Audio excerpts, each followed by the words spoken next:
So how do you set goals and strategic initiatives for your business in the months, years, and even decade ahead?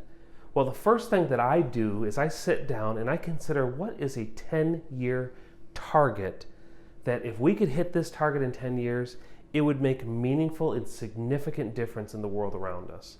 I take a look and I sat down on a strategic planning day. I thought of what age would my kids be 10 years from now? How many years would I have been married 10 years from now? What would be my age 10 years from now? And in that stage of life, what would be some of the needs that our family might have? I considered our key team members at the time. What would their kids be 10 years from now? What stage of life might they be in as well? And what kind of an organization would need to be constructed to support that lifestyle? So starting with a 10-year target was so significant and meaningful, and it kind of serves as a long-term vision of the preferred future that God lays on your heart.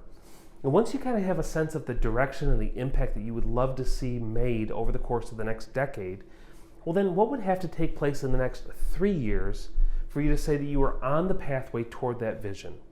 Those become the 3-year goals, the 3-year targets. To be honest, many of us overestimate what we can do in the short term and underestimate what we can do in the long term.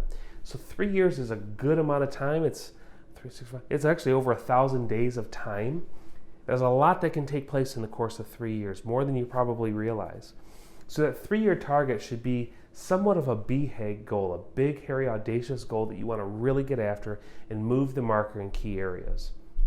So what would that look like? 3 years from now, what 3 to 5 things would need to be accomplished in order for you to say that you're on the way to that 10-year vision that you have? And then over the next 12 months, what 3 to 5 things does the organization need to see happen in order for you to feel like you'll hit that 3-year target? That becomes your 1-year goal. And then you could take that down to even quarterly for that matter. Over the next 3 months, what 3 to 5 things need to take place for us to say with reasonable certainty that we will hit those 3 to 5 goals that we set out for ourselves for this year on our annual target. Those become the quarterly rocks, the focus, like the rocks in the sand. They become the rocks, the key priorities for each team member to pursue.